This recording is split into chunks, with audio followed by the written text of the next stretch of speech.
അസത്യപ്രചരണങ്ങൾ അപലപനീയം എന്ന തലക്കെട്ടോടെ Facebook post പങ്കുവച്ച് zero Malabar സഭ. പോസ്റ്റിലെ പ്രസക്ത ഭാഗങ്ങൾ ഇങ്ങനെ: സീറോ മലബാർ സഭയിലെ അസ്വസ്ഥതകൾ ഉണ്ടാക്കാനായി വിമത സംഘടനകൾ എന്നും അവലംബിച്ചിട്ടുള്ളത് മാധ്യമങ്ങളിലൂടെയുള്ള അസത്യപ്രചരണമാണ്. അസത്യങ്ങളും അർദ്ധസത്യങ്ങളും പ്രചരിപ്പിച്ച് സഭാംഗങ്ങളെ വിരുദ്ധ ചേരിയിലാക്കി വിദ്വേഷം വളർത്താൻ അവർ എന്നും പരിശ്രമിച്ചിട്ടുണ്ട്.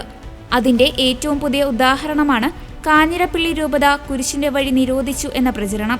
സഭയിലെ കുർബാന ഏകീകരണത്തെ എതിർത്തിട്ടുള്ളവർ എന്നും പറഞ്ഞുകൊണ്ടിരുന്നത് ജപമാലയും കുരിശിന്റെ വഴിയും നിരോധിക്കാൻ പോകുന്നു എന്ന നുണയായിരുന്നു.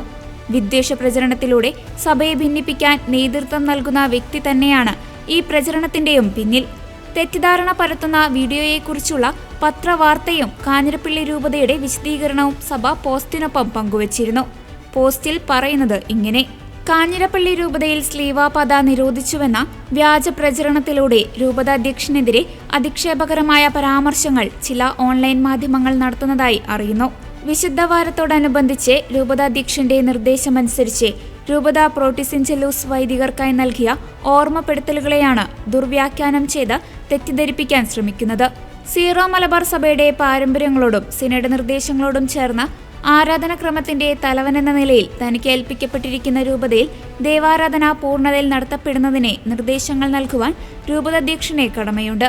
കാഞ്ഞിരപ്പള്ളി രൂപതാംഗങ്ങളായ എല്ലാവർക്കും അറിവുള്ളതുപോലെ വലിയ നോമ്പുകാലത്ത്, പ്രത്യേകിച്ച് വെള്ളിയാഴ്ചകളിൽ പൊതുവായി കുരിശിന്റെ വഴി നടത്തുന്ന പതിവ് നാളുകളായി രൂപതയിലെ എല്ലാ പള്ളികളിലും നിലനിൽക്കുന്നുണ്ട്. കുരിശിന്റെ വഴിയുൾപ്പെടെയുള്ള വിശുദ്ധവാര കർമ്മങ്ങൾ അർത്ഥവത്തും പ്രാർത്ഥനാപൂർവകവുമായി നടത്തുന്നതിനു വേണ്ടി അവയുടെ ചൈതന്യത്തിന് വിഘാതമാകുന്ന നാടകീയാവിഷ്കാരങ്ങൾ ഒഴിവാക്കണമെന്ന നിർദ്ദേശമാണ് നൽകപ്പെട്ടത്.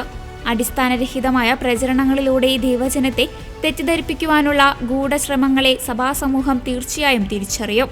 ധ്യാനത്തിന്റെയും പ്രാർത്ഥനയുടെയും ചൈതന്യം നിറഞ്ഞ വിശുദ്ധവാരത്തിൽ പോലും സ്വാർത്ഥ ലക്ഷ്യത്തോടെ അസത്യപ്രചരണങ്ങൾ നടത്തി രൂപതാധ്യക്ഷനെയും രൂപതയെയും അധിക്ഷേപിക്കുന്നത് തികച്ചും ഖേദകരമാണ്. തെറ്റിദ്ധാരണ പരത്തി സഭയിൽ ഭിന്നതയും ആശയക്കുഴപ്പവും സൃഷ്ടിക്കുന്നവർ ഈ വിധത്തിലുള്ള സഭാവിരുദ്ധ പ്രവർത്തനങ്ങളിൽ നിന്നും ഒഴിഞ്ഞു നിൽക്കുമെന്ന് കരുതുന്നു.